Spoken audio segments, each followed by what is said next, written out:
Welcome. It's Vibe O'Clock, where we explore music, art, and culture, past and present. We spotlight diverse artists and we champion those underserviced communities. Our mission is to inspire and unite through creativity. So if that resonates with your spirit, if it speaks to your soul, go ahead and smash that like button. My name has been Karu. I'm here with my co-host, my Korean cousin, Mike Moon. How are you feeling? We're about to have a great episode. So everybody welcome on in, man. Take your shoes off and get comfortable. We're here. Happy Monday. What's up, Mike? What's up, brother? Monday blues, boy. Yeah. How was your day so far, brother? It was a busy day, man. It was a busy day. I ain't gonna lie. How was yours? Not too bad. I had today off, but it gave me a chance to kind of get my documents together because it's tax season. I hate doing taxes, bro. I do too. Awful. Taxes, I'm telling you. Sheesh. I hate even saying that word out loud. It's almost like saying Right. Voldemort, like the man that shouldn't be named. How do they say it? Voldemort? Voldemort, the man no. who shouldn't. I forgot how they say it, but tax season, boy. Oh, Yeah, awful, bro. anyway, awful, bro. I've been earlier today. I was looking at all the highlights from the the Super Bowl halftime show, Right. the Bad Bunny joint. Is that what I completely forgot? We literally just went over this. What did you want to start off with today, though? What did we have on the? Kind of like we'll see with the Bad Bunny results were. Did you happen to find out like what his views were or anything like that? His views were insane. He that's what I broke heard. some records. He really did them a favor. 135.4 million viewers, making it the most watched halftime show Super Bowl in history. That's Early nuts. figures from broadcasters like CBS suggested the total was over 135 million. 135 million. 135 That's million insane. viewers, bro. And Kudos. Oh my God. yeah, you gotta watch it. If you haven't seen it yet, you really have to watch it because he was really taking America through a history lesson. He had the whole stage was like sugar cane, and if you know the history on Puerto Rican, the sugar cane, that's a big part of their economy. Oh, It was really? based on the sugar cane industry. But I mean, he was just he was talking about the electrical wires at one point in the performance. He went up on the poles and was performing up on the poles, and then at those another point, electrical wires are very symbolic due to the very symbolic. storms and stuff And you like can that see Puerto the, Rico goes through every year. Yeah, Jeez. exactly. And you can see the sparks from the from the electrical wires. So Nice. he was really telling the story throughout the whole thing. It was dope, man. I was trying to look and see how long it took them to put the stage together. It says about 12 to 15 minutes, which I can't believe that's true. Oh, that's crazy. Because what was it? That's with hundreds and hundreds of crew members working. They had people like wearing sugarcane suits, like they were wearing. And then they all just merged together, so you couldn't even tell those were actual bodies standing in sugarcane suits, just to give you this effect that they're in the sugarcane fields. Oh, I get what you're saying. my I think goodness. I saw kind of like a short today where one of the sugarcane suits were moving around too much. It's Yeah.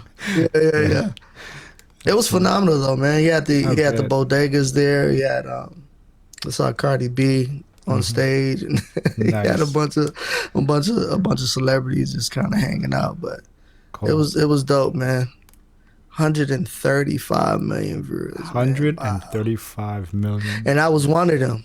I didn't Yeah. even watch the game. Yeah. I just tuned in, like I said, watched the performance, and I was up out of there, man. Speaking Shout of out to- Bad Bunny and the Super Bowl, I kind of got a surprise for you. So, I can't wait. remember we were talking about this in last night's recording about Bad Bunny. He was actually on at 2020 with Shakira.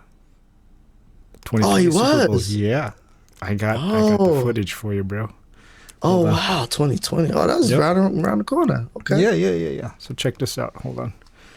Let's go to the screen, YouTube.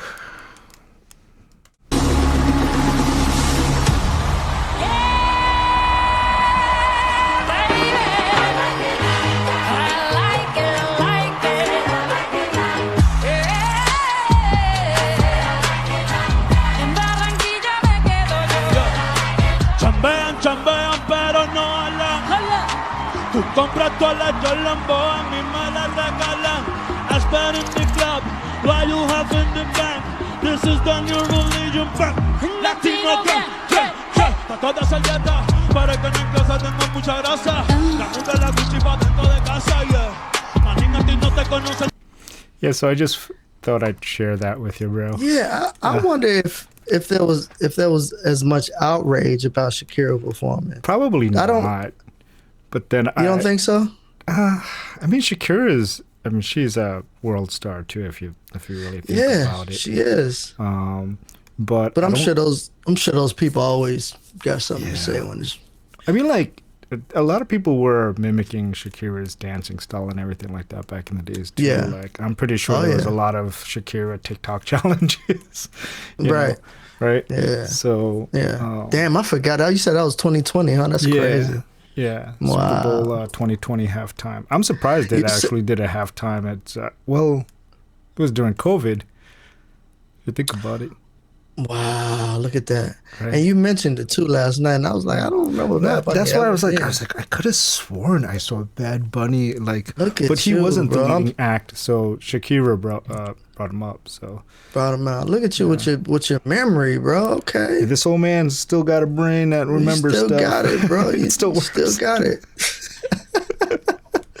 Yeah, I'm surprised I didn't remember that, but yeah, it was a fascinating performance, man. Like the dances were insane. Yeah. Everybody really came and showed out, and you could really tell like they were proud of their culture, as they should be. It was a beautiful performance.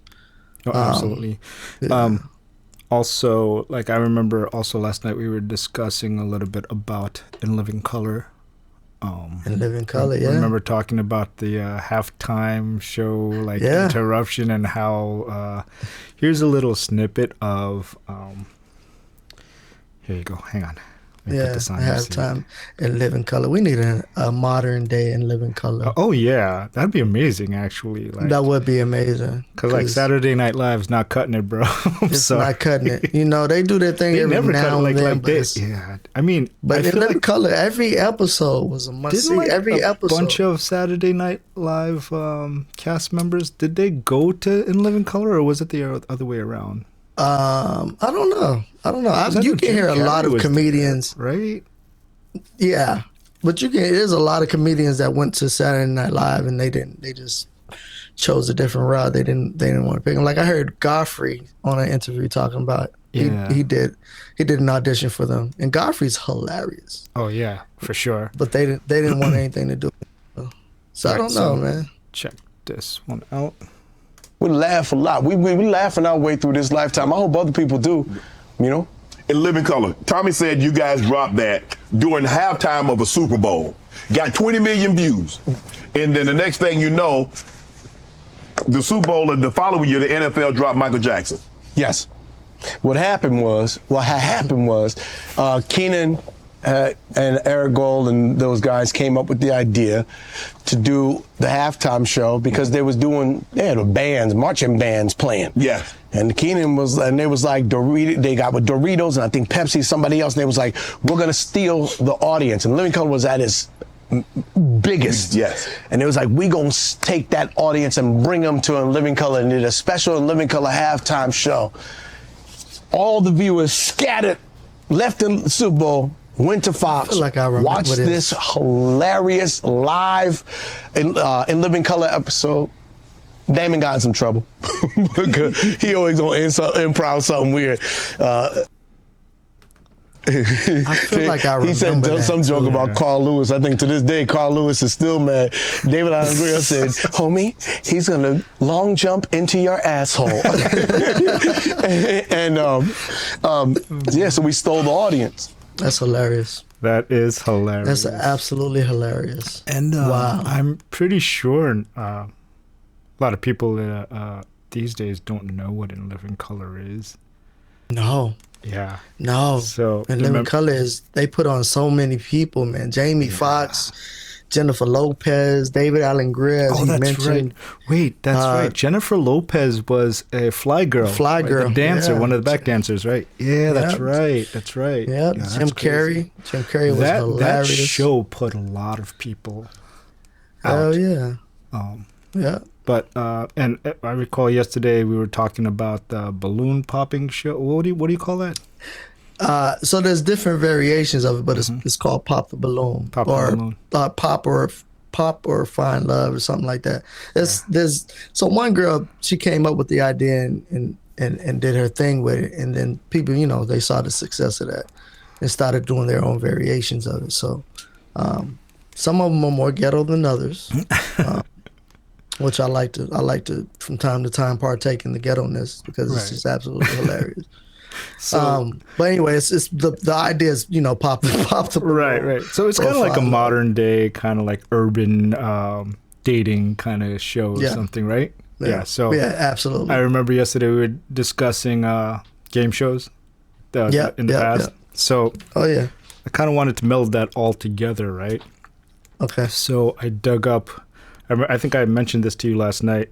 I dug up the clip of the In Living Color dating show. Oh yeah, clip, bro. Yeah, let me see that because I don't. They got so many. Oh God, not with Wanda. Bachelor number 1, Bachelor number 2, or Bachelor number I gotta 3. put this on here. Hold on. Oh, wrong one. Sorry. There you go. I choose number 2. Okay!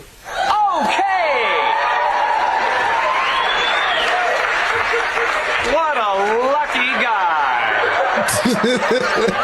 Now let's meet the bachelors you didn't pick. Wanda, Bachelor number 1, Derek Clinton. What's up, man? Now say hello to Bachelor number 3, Steve Big Bun.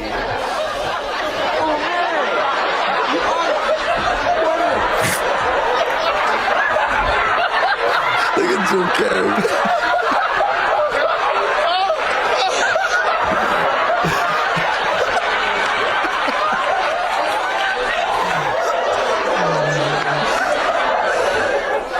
Now let's meet the bachelor you did pick. Here's bachelor number 2, Lucky Paul Nelson.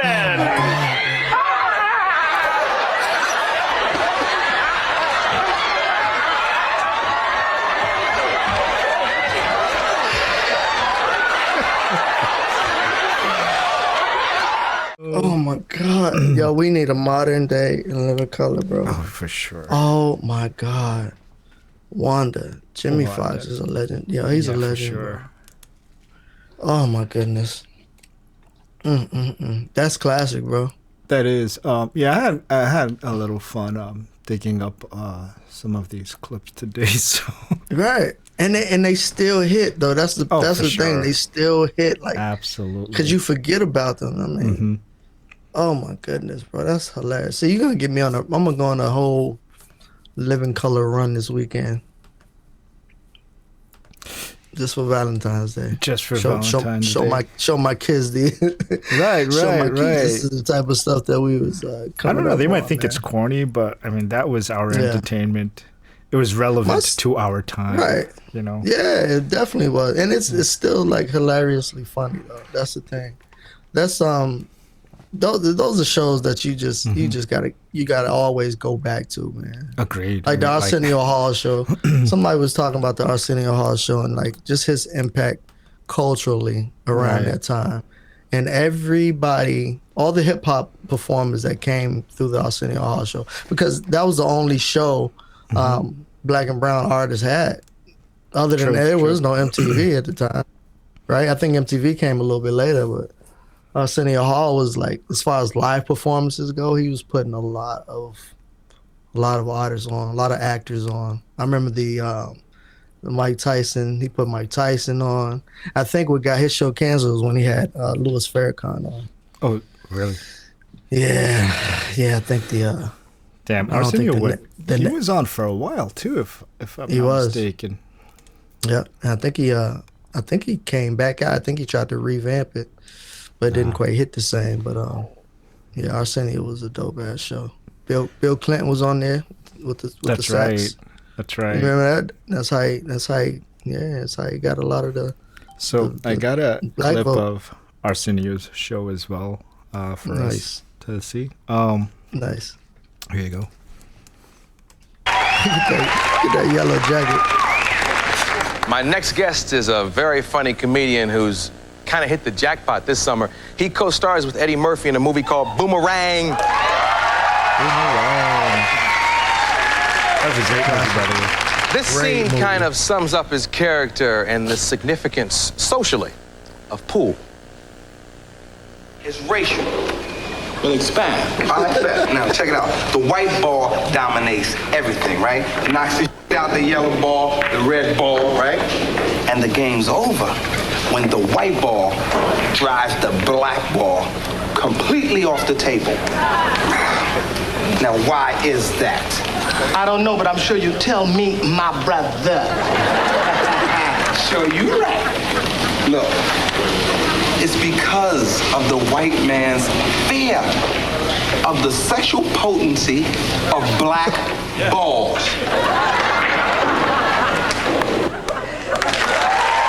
I was gonna say, where's the laugh track come from?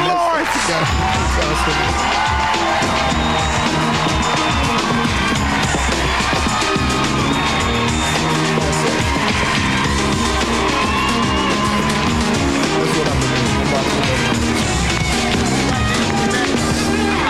That's right, I ain't there. But you know, I'm starting a movie where I make a vagina talk. Hey! That was they was off. They were the wrong. chain. Yeah. But like, I should not have been watching that at my age. Right. That I show. mean, we snuck it That's in, so it absolutely didn't matter. Did you see the clip where? Have you ever seen the clip where Eddie Murphy is talking about how he was getting a lot of backlash because of Boomerang, because they were like, because there was no white actors. No white.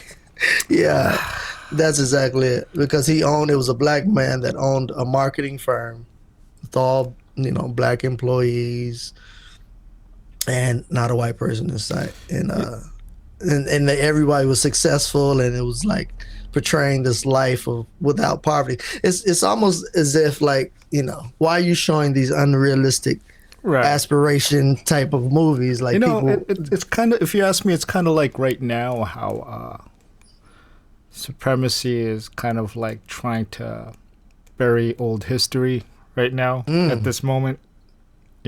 For me, that's the same message that I'm getting.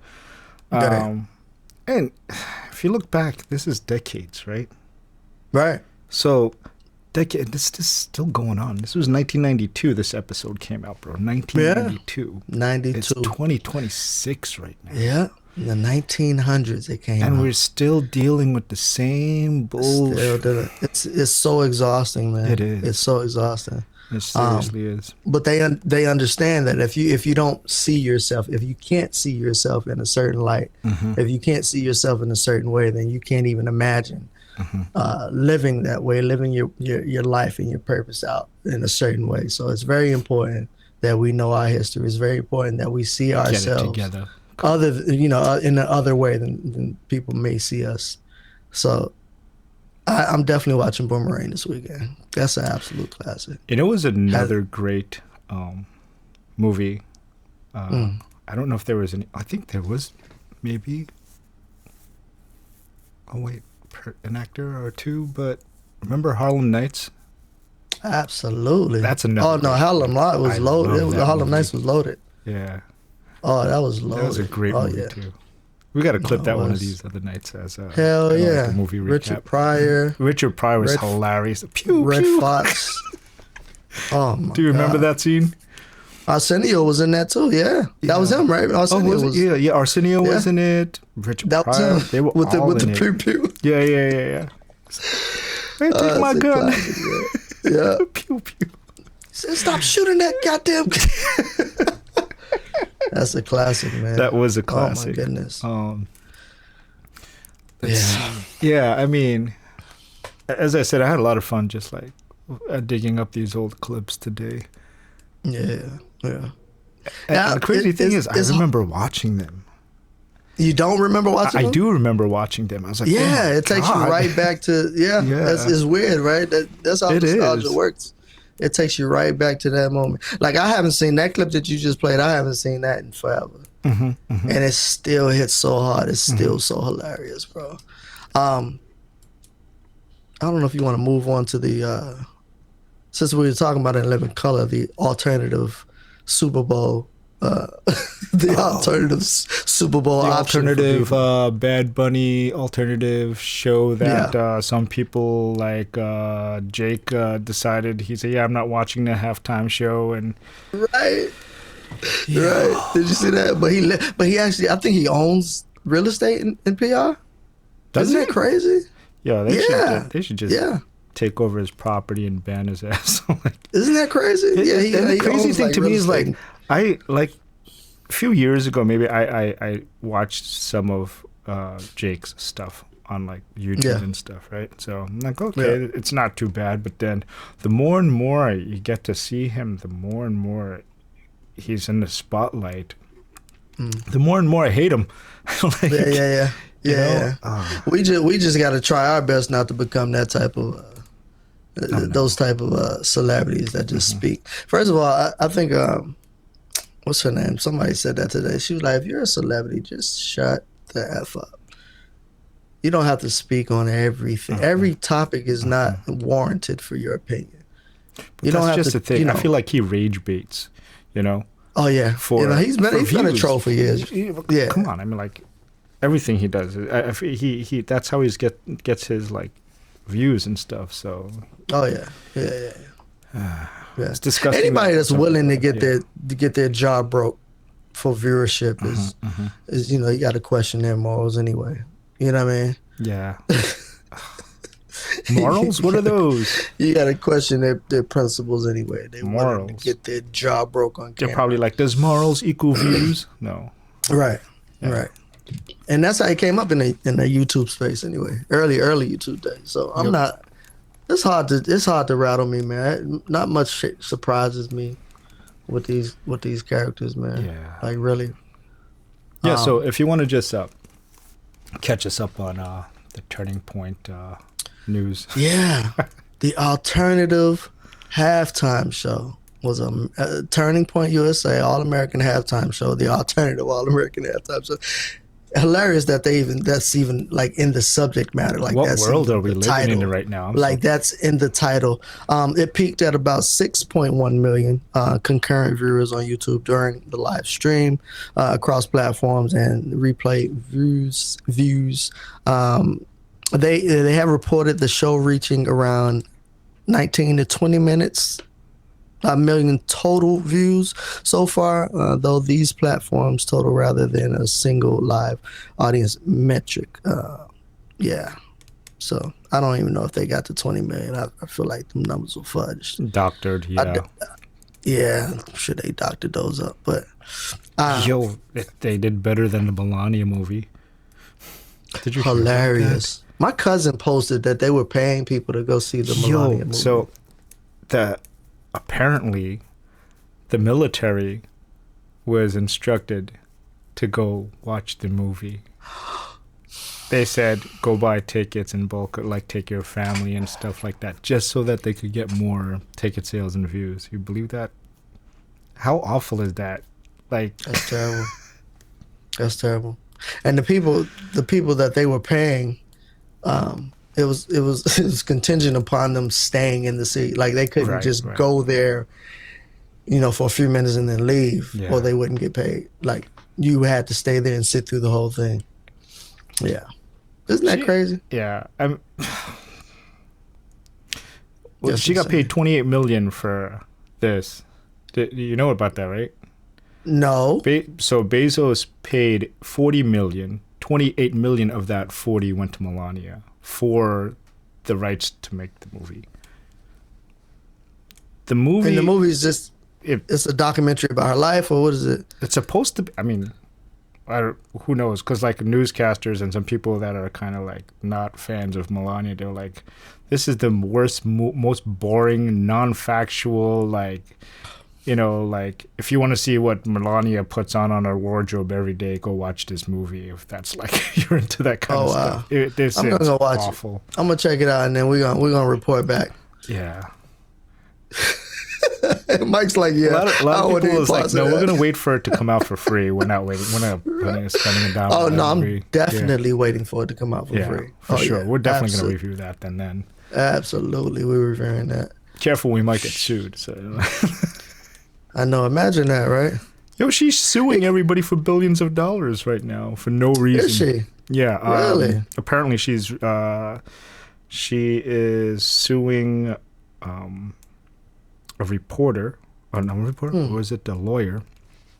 No. It was somebody about that was writing a book about her that knows some factual stuff, and like I think he doesn't really like her too much, so she kind of sued him, right, for $1 billion, slander. right? But then he countersued her. There's apparently, you know what? I'm gonna follow up with this. We'll discuss this on the next episode. Oh yeah, that's interesting because I never heard that. I don't even. Yeah. Yeah, that's interesting. I hardly ever see her. I saw it at one time after the people got shot, and apparently there's a lot of controversy about her being a big part of the Epstein files too. So. No. Yes, sir. That's they're saying that if it wasn't for Epstein, Donald and Melania would have never met. Wow. He's Look at that. Yeah. He was the person that put them together from a lot of sources. Really? So, yeah. I haven't read the Epstein files, but I hear I hear all the conversation about it. Maybe I should take a peek. Yeah, that might be another topic we can cover for sure. There's just so much going on in the Epstein files. They were even talking about like how the Epstein suicide was a cover up. Some people, there's like so many conspiracies. I don't know, you know, nobody knows what the truth is, right? So I'll just call them conspiracies. Allegedly. Allegedly, right? That's a safe word. Allegedly, like he was taken out by a hitman, like a known hitman. Oh wow! Yeah. My boy, one of my friends sent me a video of him today, like just bearded up, looking like an older man in Israel, with like body. Yeah, did you see that? With like bodyguards. That wasn't the only like photo that surfaced. Yeah, like there was photos of him like I saw with the beard, like he bearded up, but then there was another one of him that wasn't as bearded up, but. Okay. Sources are saying that Epstein's in Israel and it was a huge cover-up. Wow. There's so many conspiracies right now, bro. So many conspiracies. Anytime he sends me stuff like that, I'm like, you trying to take me down the rabbit's hole with you, man. I'm not going today. Right. But it is interesting, I'll tell you that. It's super interesting and super entertaining. Yeah, absolutely. Absolutely it is, man. Take that at face value. This is all for entertainment purposes right now. All for entertainment purposes. Nothing we say is factual right now. And don't come for us because we don't have any money anyway. We broke anyway. So we broke anyway. So if you try to sue us, you just be practicing. Right. Okay. Right. What's next what's the next segment we got on the? All right. So you said Turning Point got a miserable turnout. Okay. Well, 6 million. I mean, I don't want to say miserable because 6.1 million is. That's a substantial number. It's a decent number. You just can't next to 135. It looks ridiculous. Of course. You know what I'm saying? But 6 point. Actually, that's a frightening number. Let's say this. Yeah, it is. I was just gonna say, if you do the math, that's kind of a lot of people with. No, that's 6.1 million, and they're saying around 19 to 20 million total viewers. Crazy. Which is that's a lot of viewers. Let's do something to lighten up the mood. Let's do some nostalgia. So let's go. I was able to find some clips today because I don't know what are kids watching these days in terms of cartoons and stuff. I mean, you got kids, so yeah, anime. All my son just watches anime, man. And you know K-pop. K-pop is thriving. Yeah, K-pop is that still thriving? I think anything. Wait, K-pop did they get a Grammy or anything, or? That's a good question, bro. I don't know. Because I know, like, they sold a lot of records. Well, I don't know about records, but I'm just saying they got a lot of streams for that song, Golden, right? Yep. Yeah. Yeah, you looking it up? Yeah. Oh, yeah. Cool. Didn't you send me something about Jay-Z investing like $500 million towards K-pop, Korean pop art, K-pop artists, or Korean something like pop that. culture, K-pop culture. Yeah. Yeah. I think it's a brilliant move, only because, I mean, I've been watching like the past couple of decades of how Korean, just dramas, music, and Korean pop culture kind of evolving into something really big. As I told you before, I said that to somebody a few years back, and they kind of like scoffed it off. But like, look at it now; it's crazy. Oh no, it's crazy. They did win a Grammy. Yeah. Yeah. The they song did? Golden. Nice. Yeah, the song Golden from the Netflix animated film K-pop Demon Hunter won the Grammy for Best Song Written by Visual Media. That made it the first Grammy ever won by a K-pop song. Look at that. Wow. And by that's people awesome. associated with the K-pop industry. Congratulations. Yeah. So yeah. Go my peoples. Let's go. I know. Let's get it. First time ever too, man. It's a lot of firsts. You know what? That's One big. for Puerto Rico. Yeah, right. I mean, we're Puerto Ricans are American, but also Right, like right. representative of Korea. I'm pretty sure she worked hard. So from what I understand, the main singer, she originally tried to debut a long time ago as a K-pop singer, but they kind of like denied her. Really? Yeah, so she wasn't able to I think she debuted, but she didn't get big at all. So she had to take a step back, and she kind of went into like a little bit of like depression and stuff. Ended up becoming more of a songwriter than an actual K-pop star. Oh wow. Okay. Yeah, and then when Netflix came around for that, they kind of had her write the song, and then she recorded the demo and everything, and they were like, "No, we want you to sing it." Oh, that's fire. That's fire. Yeah, it's a fire That's story. fire. But there's That's an interview fire. somewhere. I'll dig that up later on. Yeah. But very inspiring. Send that to me. Super inspiring. But like, yeah, I didn't realize how deep that her career went. Like, Wow. what yeah, her that really struggles were. speaks to resilience and keeping making sure that you're staying on your gifts. Yep, Even if yep. the world doesn't see it, you got to keep pushing, bro. Like, Yep. that's fire. I never knew that. That's Yeah, dope. so I'll dig up that interview and then I'll send that over to you. Like, it's pretty inspiring. I think it's something that like maybe your kids might wanna like. They might like to see as well. Cause Oh yeah, they love that shit. And that's all I try to do is motivate them when I'm not bullying them. Around the house, making them clean. brother, up, you have to have good balance. do You know, yin and chores. yang. Yeah, you gotta balance it out. After you Right, clean up, we're right. gonna watch this. Right. Yeah, that's kind of the stuff that our parents told us when they were spanking us when we were younger. I'm doing this Right. because I love you. Exactly. Right. That's exactly it. We learned a different way, but we learned. Right? Yeah, the industry is tricky, man. The industry is so funny, man. I know we always revert back to like talking about streaming and all. Yeah. And I don't know if you want to segue kind of into what Iveen was talking about the MySpace days and the iTunes numbers and the percentages and how they come up with their You know what? percentages on. Yeah, because we were talking about K-pop cartoons and stuff like that. I kind of wanted to segue into something a little bit nostalgic for you and I before we go into that Jimmy Levine interview. I'm with it. All right, Let's do it. so Yeah. I'm going to go into our main screen here, and we're going to start off with this. See if you remember this show. This screen is so necessary.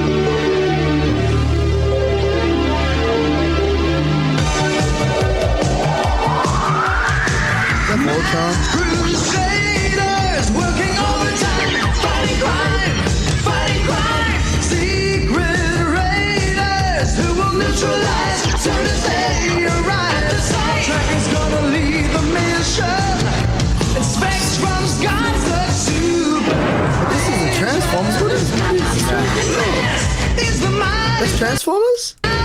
No, this one was called Mask. So it was almost like a G.I. Joe secret spy type of kind of thing, but it wasn't G.I. Joe. But they were cool because they had like these cars, you know, cars with gull wings, right? The Lamborghinis back. Oh, no, what car? But they made these cars fly and stuff like that. They weren't robots or anything, but that was one show. But it was called Mask. Mass, bro. I never seen. Let me see. What year? 1985. Jeez, I don't know if I've seen that, Mike. Yeah, no, it was one of my favorite cartoons growing up when I was a kid. Really? Yeah. All right, so there's a few, so let's go to the next one. Yeah. All right. You got to know this one.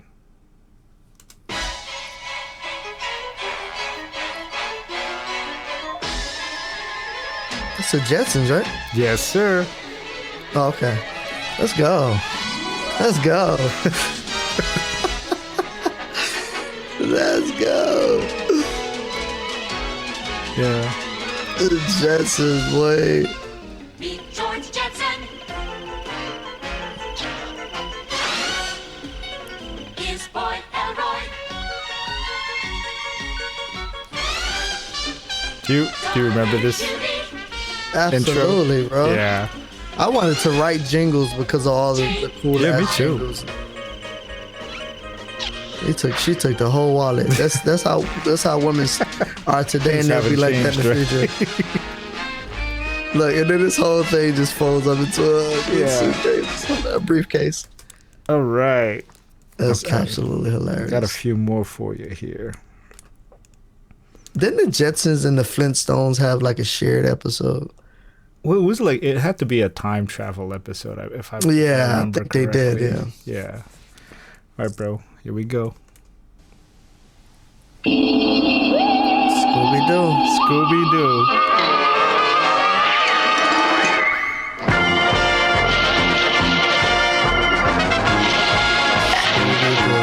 Everybody's all together for a brand new show. Scooby-Doo is here again, away we go. Scooby-Doo is running from a spooky ghost. Shaggy isn't doing what he does the most. Hey, come on, get involved till the mystery is solved. Hang around for Scooby-Doo.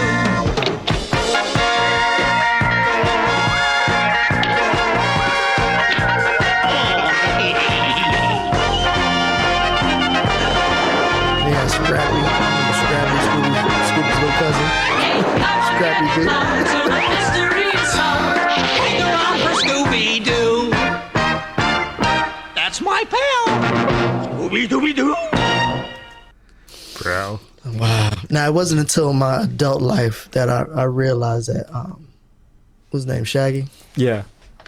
Shaggy used to get high. That's why they always wanted snacks. That's why they was always had That's right. the munchies. That's right. Scooby They snacks. always had the munchies. Always bro. wanted the Scooby snacks. So he was getting high with the dog the whole time. Him and Scooby. Just blowing it down. Like that hidden, like that hidden thing. Oh man, bro. Scrappy Doo had a spinoff too. I think Scrappy Doo had his own. That's right.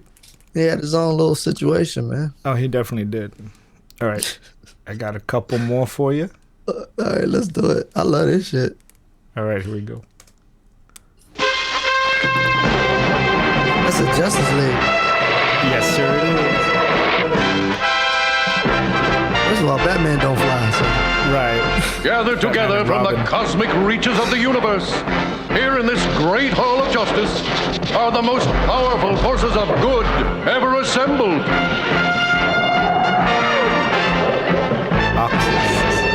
Superman,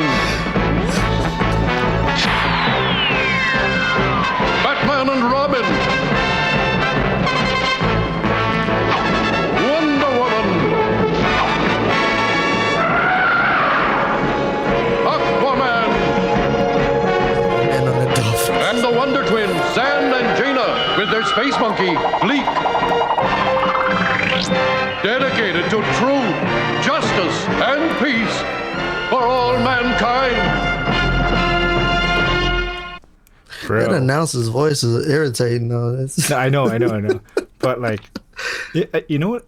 Like, if you listen to a lot of the music, it was like orchestrated like music. They didn't have like beat making machines or anything like that back in the day. No, it was all horns. Just all the the full band. Crazy. The whole Oh, they took the sound serious. Oh yeah.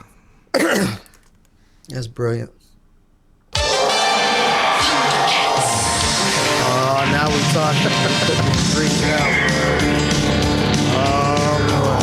Oh boy. I don't know how this. Thundercats!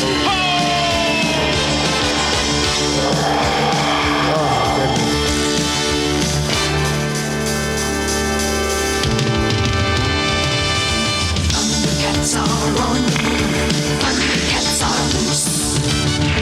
Imagine, hear the roar. Thundercats are loose. Thunder, thunder, thunder, Thundercats. Girl, I had a crush on her. Oh, Chitara. Who didn't? Bro, cast is the truth, bro. You pretty weird.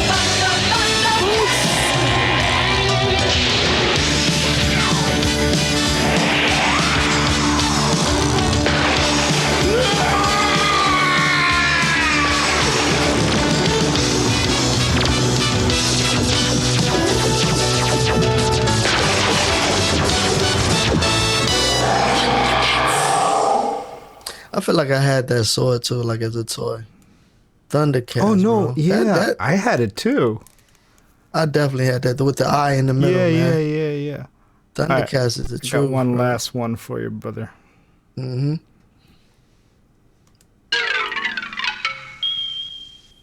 Let's see here. And the masters of the universe.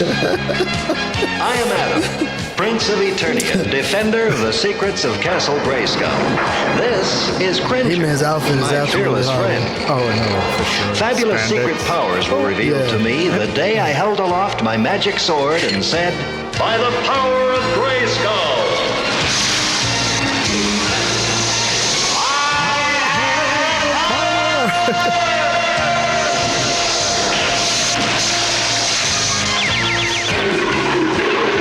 I actually have a He-Man too. Cringer became the mighty battle I definitely captain, had and I became a toy of that. He-Man, the most powerful man in the universe. He-Man. He-Man. Only 3 others share this secret. Our friends, the Sorceress, Man-at-Arms, and Orko. Together we defend Castle Grayskull from the evil forces of Skeletor.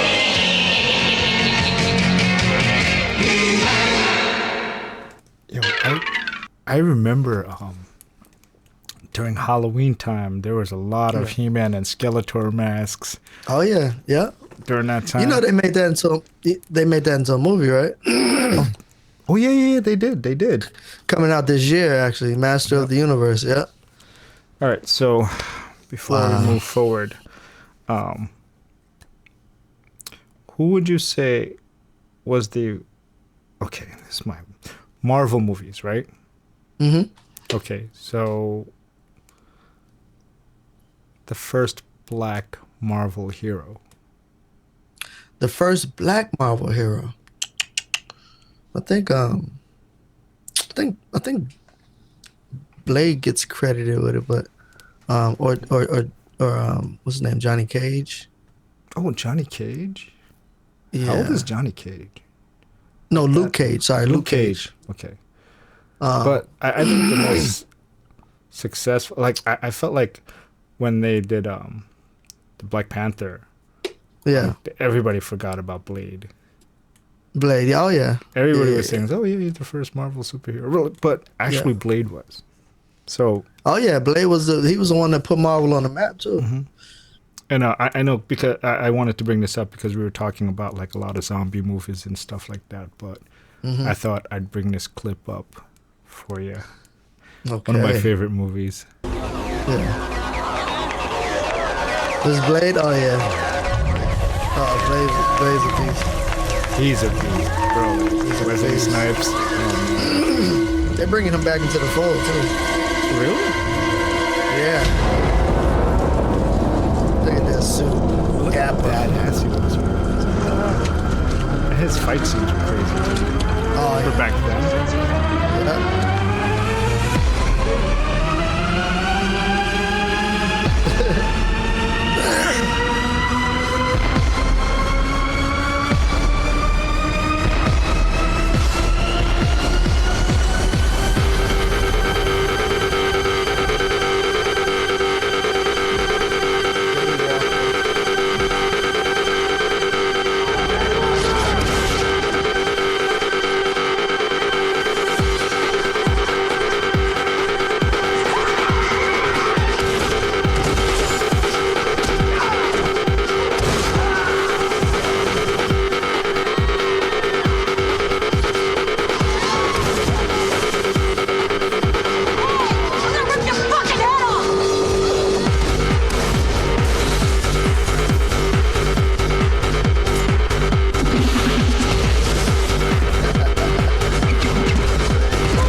So yeah, that goes on was for a like beast. 4.5 minutes. But Sheesh. bro, like Yeah, if you watch Logan versus Wolverine, he was in there. Did you see Logan versus Wolverine? Logan. No, I have not. Yeah, they brought Wesley Snipes. Oh, you would freak out then, Oh man, because I watched missed that in out. the drive-through and I went absolutely nuts. oh shit. You got to check that out. Yeah, Logan for versus sure. Wolverine. They brought Blade. They brought Wesley Snipes' Blade Really? back. Yeah, and then they were reshooting it. I think they canceled production on the Blade movie though. Oh, that sucks. Yeah, Mashallah, I think his name was supposed to act as Blade, but They should definitely bring a Blade series back or something, because Yeah, they I should loved do it. I something. was. How many Blade movies are there? I think 3. 3? Yeah, I want to say 3. Yeah. Well, I definitely watched 3 of them. Yeah, I love this story. Like for part Yeah. 1, I thought it was an amazing movie. Like No, it was. and also that was. soundtrack. That is called "Blood Is Pumping."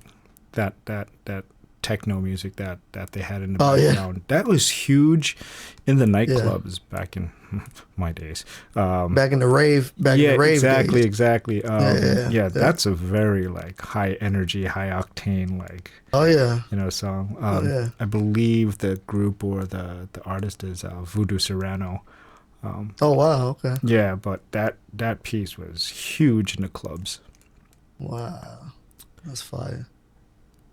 Okay, dope, so Yeah, you want to say we can segue into some more music, unless you got some more cartoon clips to show me, because I'm with it. no, I think we'll do some here and there on across episodes. I don't want to Yeah, put too throw them many all in in. one. Throw them all in. Yeah, There's so many cartoons. right. All right, so That's awesome, man. let me see what we got here. All right, so I think earlier you said you wanted to kind of like transition over to the Jimmy Levine interview. Oh yeah. Yeah. So you want to give us a little bit of like feedback on that Yeah. before we start to the interview? Sure. Well, he's basically trying to predict, or he's predicting that the streaming platforms like Spotify, Apple Music, all these platforms have basically mimicked the iTunes business model, the 70-30 business model.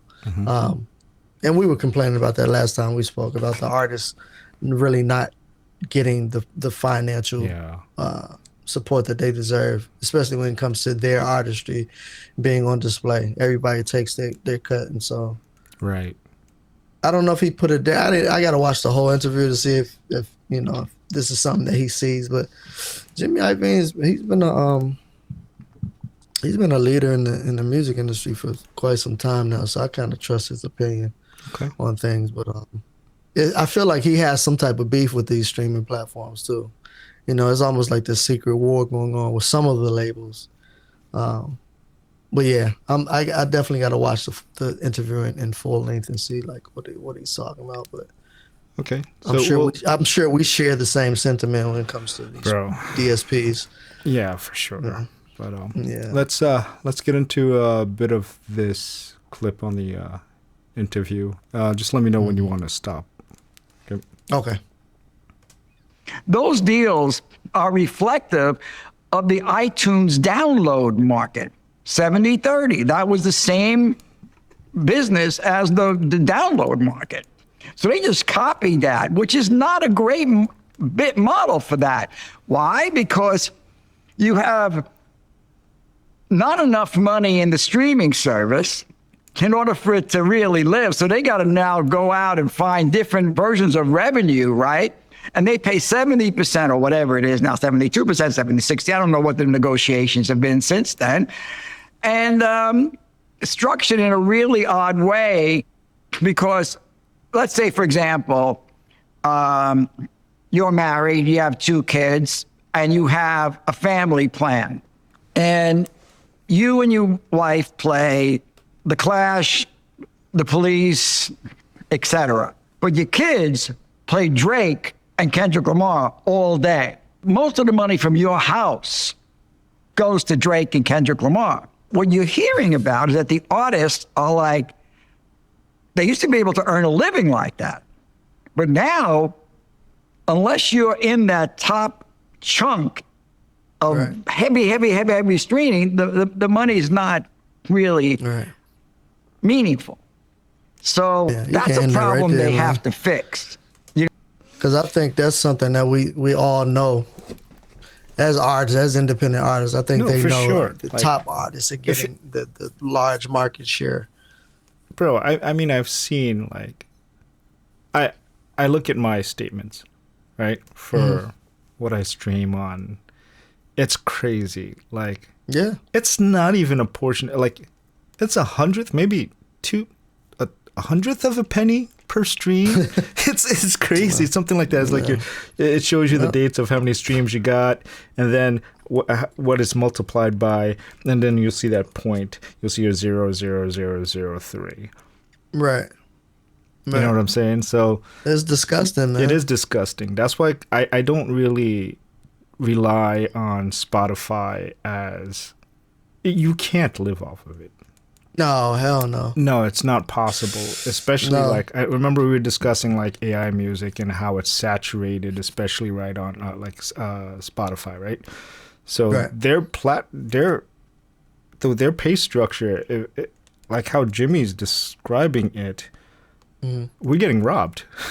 Yeah, absolutely. And they I don't know if they're trying to justify it, and I've heard certain conversations go as like, this is supposed to be a marketing tool for you. It's easy access. Well, that's the new excuse, because that's the excuse, right? Right, because when Spotify first started, artists were kind of making some sort of revenue. Yeah, you know, and then that percentage slowly fell down that slippery slope of now Spotify is public, right? So who benefits? The top, who knows, 1%, right? It's always the damn elites, right? So the other thing is, like, that's their new excuse. Yeah, you know, just use Spotify to get nobody's listening, bro. If that's how the streaming thing works, who's listening to you on Spotify? Nobody. They accidentally, probably, unless you link them and then stuff like that, you know, and say, oh, put me on a playlist. And now people want you to pay them to be placed on a playlist now. Isn't that crazy? It's wild. So what the question is, what's the answer? Like, we going back to hand-to-hand distribution, like, you know what I'm saying? Sell CDs out your trunk again, I guess. Out the trunk of the car, man. Going back to the trunk. Yeah, mixtapes out the trunk, like, and there were some, like, there's this one person on IG I follow, and she's always saying, well, not only that, like, there's also several one of them. There's this. Did you ever see the Top Music Attorney like IG clips that I put up? She's an actual artist, and she's a music attorney as well, right? So puts up a lot of she's knowledge. interesting. Yeah, she is. But she's always saying, you know, before you put your music up on platforms and stuff like that, especially Spotify, sell them. Like, make your own website and you know, offer it there first. Right. Have different tiers. I saw that. Yeah. So start that first. Like, you know, back in the day, like the 90s and prior to 2000s, people were selling CDs out of their trunks, or going to like malls and stuff like that, or the bodegas, and, you know, saying, here, sell my CDs. I'll give you a cut. You know. Stuff like that, mixtapes, all of that stuff.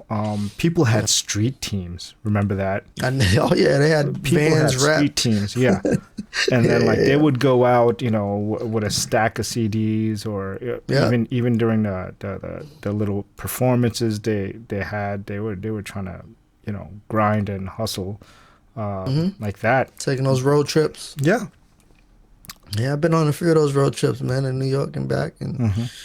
Yeah, it's exhausting. It's work, but you know, You were making like more what, money than you would ever make on Spotify like that, unless. Oh yeah, unless you're- absolutely, absolutely. I heard. I think even what's his name, Snoop Dogg, was kind of like complaining about like how the platform is now too. Yeah. So if I, because even him, he's not getting. Yeah, he's getting pennies on he's the like, dollar. "Whoa." And then, A fraction, not even pennies on the dollar. Is a right, fraction. and the crazy thing of is, the penny. every year Spotify, like we made billions of dollars more than last year, and like everybody's like, "Where's this money going? what are you talking about?" Right? Who's a part of this? What, Yeah, I like the Nipsey Hussle pay structure, or the pay what you can. Yeah. Yeah, is pay great. pay to play. And then La Russell, La Russell, we brought him out a couple of years ago. Yeah. To them, but he just partnered with Rock Nation, right? Rock Nation. So, but he has that same type of pay. Pay what you can. Bro, he pay was structure. he was doing performance like shows in his backyard, literally in his backyard. Yeah. He's been doing that for a couple of years. Yeah. I respect it. I respect his grind For tremendously, man. And he's showing a lot of these young and artists in his generation. He's showing them how to get to it. Mm-hmm. It's fire, man. We need that. Yeah. There's different ways to get to it. There definitely is, but these streaming platforms right now, it's not it. No. No. There's just one small. I think there's just one small component. But artists it's easy to get lazy and just think that's the only thing you should be doing is directing people to the DSPs. But the problem is like promote your shows. Promotion too. and social media up. completely like cripples the mentality of like, because everybody wants instant gratification and nobody wants to work hard for anything. Right. Which is completely different of our generation when we were growing up and trying to grind to get our music out there, and like, it's a very different game now. Yeah. No, we hit the road. We collab with other artists. Put on. We had performances every weekend. We did challenges. We did competitions. We did everything to get our name out. We wrote for others. Yeah. I mean, a lot of that's still going on now, but no, I think the whole landscape is different. It is different, but I kind of like. With that said, kind of like Boston right now, the music scene is kind of climbing. I feel like I don't know what the profitability margin looks like and stuff like that, but I think there's a lot of opportunities out there. Aside from you just posting your music, it's not getting you anywhere. You'll get listens and you'll go viral, but even though when you go viral, what's that paying you right now? It's all peanuts. Which kind of suck. But it does suck, man. There's got to be something. We'll see what happens. Yeah, and on our end, I mean, all we can do is just continue to spotlight artists that we might come across. I'm always looking for new music. I love it. I love finding new. It's like, finding a new artist is like the highlight of my day, highlight of my week. I'm always searching for new vibes. So, with that said, we have, we haven't told y'all to subscribe, like, and this whole time. Yeah, we've been just having a little too much fun. We got really in depth with this episode, so. Man, subscribe. If you still here, subscribe, bro. Tell your cousin to subscribe. Tell tell a friend to tell a friend. Hit the like, hit the dislike, leave a comment. Yep. Engage us. Yeah, man. So we're segueing into our artist spotlight. Tell me about this artist that you got me queued up, brother. I got her name is Debbie, Debbie. Simple name. I ran into her just scrolling through TikTok one day. She was promoting her single out, and I just love the voice. I love her tonality of the song, the substance of the lyrics. I forgot the name of it. The Rain Isn't Over, I believe it is, and that's just like, it's a vibe type record, but it's motivational. And yeah, let's check it out, man. Let's check it out. I don't think this is the official video. I don't know if this is. Forgive me if it's not. But, I've actually never seen it on YouTube, so I was surprised you found it. Okay. Well, hopefully it's on- the right it's one. on I'm gonna play it Spotify. though. Yeah. Right, you let me know. The rain isn't over. That's it. That's the one. Man on the TV tells me there's gonna be thunder crashing over me. I'm running for cover. Footsteps on the concrete beneath me. They're cheering me onwards with that simple melody. When day feels like night, I can be my own light. Go dancing in the rain, dancing in the rain. Oh, if I find it inside, I can learn how to shine. I can shine it through the rain. Maybe I can be somebody's rainbow. Nice. That's deep. Yeah, man. She's fire. Got the waves crashing. I could be somebody's shelter. Tell them they can lean on my shoulders. Yeah, they're stronger than they seem. I'll carry you over. We can end it right there, bro. Puddles seem too deep. I think that's I'll carry you homewards. It's a very I think that's hopeful That's enough song. right there. Yeah, I They like get it. that. Was it? It's a very hopeful song. Like typically, Yeah. you'll hear songs about people who want to lean on somebody, but this is like the other way around. Right. Right. You know? This is like it's almost like a letter to herself. She's Right. she's trying to pick herself up. Yeah. But within that, you know, you're giving that gift to the listeners because the listeners are doing that, and hopefully they can hear their inspiring. own inner voice. Yeah, man, Yeah, it is for sure. It's dope. Her tone is dope too. I love her tone. Absolutely great tone. It's very raw. It's not. There's no. It doesn't sound like anything's like really processed with her. She has a very. Yeah. It's kind of unique in a way too. Yeah, yeah. Simplicity always wins me over, bro. Yeah. Like, you know, I'm a minimalist at heart myself. Yeah, exactly. So It's minimalist. Even with the That's the video, word. Yeah. right. Even with the video, she's just her there, just on the beach, she's just letting her thoughts pour out, and you know what I mean. That's a great song. And it's a great song. I'm glad you like it, man. Yeah. Like there isn't much like you know, all these new songs coming out. I mean, like people's voices are overly compressed, and it's like right. You know what I'm saying? It's just too heavy. Like even though it's like, I mean, aside from what we listened to yesterday when we were reviewing Sky's song, her album was really great too. Yeah, that's a great listen. She even responded today, so she kind of agreed to do a episode with us. Looking forward to that. Yeah, that'll be fun. But it's different with Sky though, because we've seen Sky live and we've seen her work live, so we know that she on certain records she don't really need that. Some people need those processes. Yeah, that's crazy. It's crazy. You know what I mean? Yeah. Some people need that stuff. But I would encourage artists too that if you are recording music, you should give the fans something with less of everything, less compression, less auto-tune, be vulnerable for sure. Yeah, just leave some like personality of your own into it. It's like everything, and is don't so be just, scared to be flawed. Be flawed a little bit. Yeah, I think that's why we love D'Angelo so much. Yeah, you know, because he was.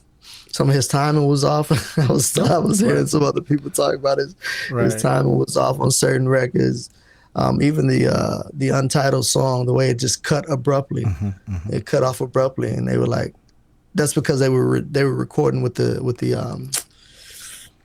tape with the or something, and the tape ran out. Yeah. and it ran out. Yeah, I remember. And so that. they were just like, you know what, that's it. You gotta, like, oh, do you want to finish it? Like, just leave it as it is. It's perfect. Right, just leave it. Yeah, it's a sign right there. Yep, it's perfect. Yep, absolutely, man.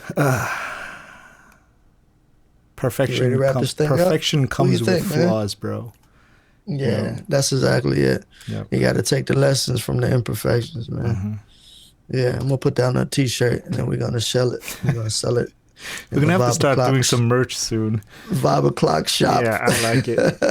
Let's do it. Let's do it. You ready to wrap this thing up or what, man? Yes, sir. Did we touch everything? We grabbed all the segments. Yeah, we sure did. Yeah. A fun episode, reliving my childhood with the nostalgia pieces, with the cartoons and stuff. Definitely enjoyed the In Living Color bit. That brought a lot of laughs. Yeah, we came up in a good time, bro. Yeah, I feel like we're a little bit spoiled, bro. No, bro, you guys these days, you missed out.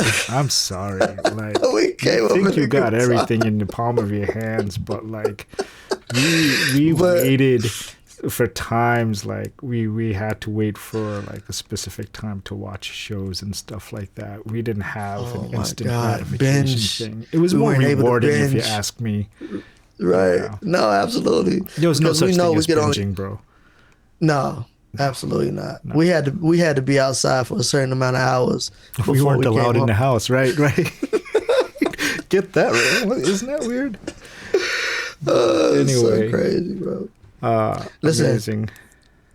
Thank you for watching the show. Please like, share, subscribe. Please tell a friend to tell a friend. It's Vibe O'Clock. My name is Ben Carew. My name is Mike Moon. Peace. Peace.